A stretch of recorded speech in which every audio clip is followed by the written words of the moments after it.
morning, dear students, and welcome to this session. Today we are going to continue with our discussion of the play The Merchant of Venice, Act 4, Scene 1. And in this particular video, we are going to discuss from line number 36 to line number 67. Now, before we proceed with today's class, let us recapitulate our previous day's lesson. We saw that Antonio, having forfeited the bond, he is dragged to the court of Venice, and Shylock is adamant on taking revenge upon Antonio. So before the starting of the court proceedings, the Duke of Venice, who himself was presiding over the case, he made a final appeal to Shylock. He appealed to Shylock to be merciful, to look upon the losses of Antonio with pitying glances, and to forgive a part of the moiety or the principal sum that was borrowed by Antonio. But we find that Shylock was obstinate, he was relentless, and he insisted on claiming Antonio's pound of flesh, which was the penalty according to the bond. Now, when the Duke made the last appeal to Shylock, saying that the Duke himself and all the other magnificos who were present in the court, they were of the opinion that Shylock was showing that apparent cruelty, and he was going to continue with his act of apparent cruelty till the last moment in the court. But when the time comes to exact the penalty, it was hoped, it was thought that Shylock would be merciful, and his mercy would be even more strange than his apparent cruelty. It is in response to this the Shylock makes the famous speech of human tolerance. He tells the Duke, "I have possessed your grace of what I purpose, and by our holy Sabbath have I sworn to have the due and forfeit of my bond." So Shylock is relentless, he is unable to show any pity upon Antonio, and he tells the Duke that he had already informed the Duke about his intentions. He has already informed the Duke about his intentions, or what does he intend to do. That is, he claims the forfeiture of the bond, that is Antonio's pound of flesh. And moreover, he informs the Duke that it is useless to ask him to be merciful, because he had sworn by the holy Sabbath. Holy Sabbath here means Saturday. That is the seventh day of the Jewish week, which was considered by the Jews to be a sacred day. So on that holy Sabbath, the day, Shylock had taken an oath that no matter what the circumstances are, no matter what the situation is, he will not soften in his demand for justice. So he has taken the oath to have the due and forfeit of his bond, to have the penalty which is incurred for the non-payment of the sum that was borrowed from Antonio as per the bond.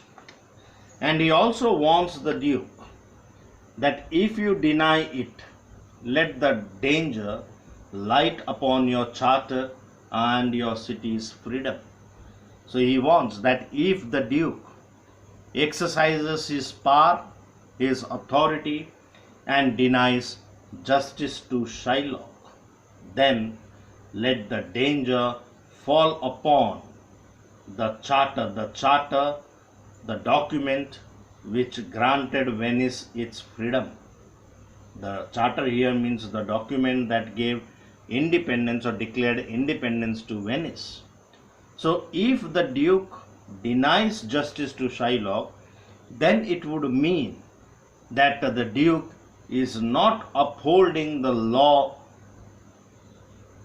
of Venice, and that would adversely affect the trade and commerce of Venice, as the foreigners will lose their trust upon the Venetian legal system. So therefore he warns the Duke that if the Duke denies him justice, then the danger will fall upon the charter and it will adversely impact the freedom of the city. And then Shylock goes on to explain that why he is demanding justice, why he claims Antonio's pound of flesh as the forfeiture of the bond. He says, you will ask me why I rather choose to have a weight of carrion flesh than to receive 3,000 ducats. So carrion flesh here means rotten flesh. So Shylock, in pursuing the bond, in demanding for the forfeiture of the bond, that is Antonio's pound of flesh, what is Shylock exactly asking for? He is refusing to accept 3,000 ducats. It is not that Antonio is not in a position to repay the loan now. Since Bassanio has returned back to Venice and he has been given the authority to make use of all the gold wealth of Portia in order to save his friend's life. So therefore they are in a position that they could easily repay the loan. And in fact they could pay more to Shylock. But Shylock is not willing to accept the money. Instead, he is demanding for Antonio's pound of flesh, which is just like a rotten flesh to him, because Shylock is not going to be benefited in any ways by the flesh of Antonio. What can be the flesh of a man be of use to another man? So it is carrion flesh. So he says that the Duke may ask him this. But then Shylock says, I will not answer that, but say it is my humor. Okay. He says that he is not bound by law to answer that query or that question of the Duke. He can simply say that he is demanding Antonio's pound of flesh because he wants it. It is his humor. He says, is it answered? What if my house be troubled with a rat and I be pleased to give 10,000 ducats to have it banned? He gives example. He says, what if in case his house is troubled with rat, there may be rats in his house, and he says that if his house is troubled with the rats, then he can give 10,000 ducats to free his house of those rats, to poison those rats. What are you answered yet? So he asks the Duke that, are you still answered? Are you satisfied with my answer? Then he goes on to cite some more examples. He says, some men there are, love not a gaping pig. There are some people who do eat pork, but they do not eat the pork if the pig's mouth is wide open. So gaping pig means a pig's head, a roasted pig with the mouth open. So they do not like to eat that pig. Some people, they are unable to exercise any control over them the moment they see a harmless, innocent cat. The moment they see a harmless, innocent cat, they become enraged, they become furious, and they try to harm that cat by throwing anything at the cat. They cannot behold the sight of a cat at all. And there are some other kind of people who cannot control themselves the moment they hear the sound of the bagpipe. So other people cannot maintain their self-control when they hear the shrill notes of the bagpipe. And then he tells the reason that why these people react in this way. He says, for affection, mistress of passion, sways it to the mood of what it likes or loathes. These lines are very important, mark note. And in fact, the play, the hatred between Antonio and Shylock is based on this. He says, for affection, mistress of passion. Affection means prejudice, controls our emotions and our reasons. Affection here means prejudice, is the master of all other emotions. Our all emotions are the outcome of our prejudices. Some people do not like a pig with a gaping mouth. Why? Because they are prejudiced against it. Some people cannot hold the sight of an harmless, innocent cat. Why? Because the cat is not going to harm them, but still they cannot see the cat. Why? Because of their prejudices. Some people cannot control themselves the moment they listen to the sound of a shrill notes of a bagpipe, because they are prejudiced. So personal inclination is the ruler of all types of emotions.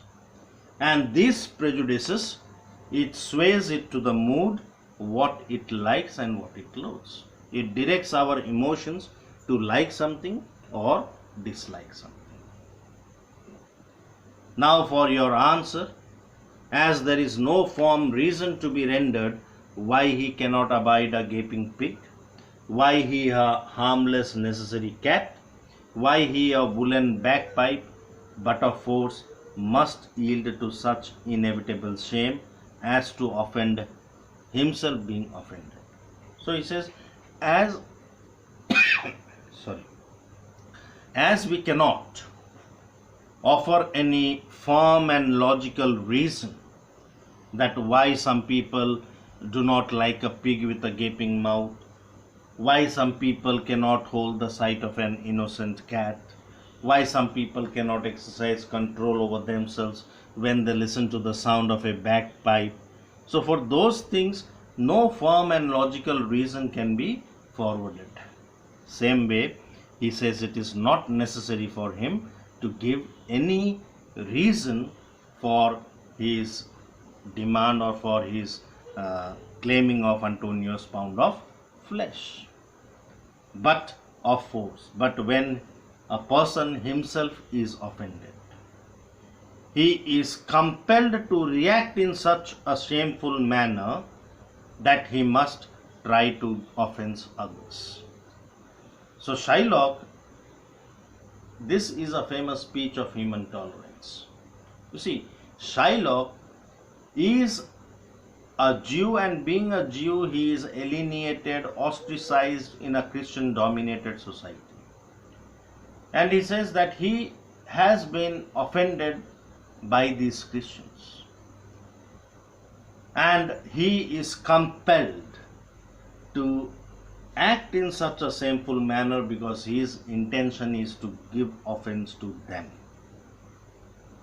So, can I give no reason? Nor I will not. You see, double negative. He says that he does not feel obliged to give any reason for his hatred against Antonio, any reason for his demand of Antonio's pound of flesh, and nor I will not means he is not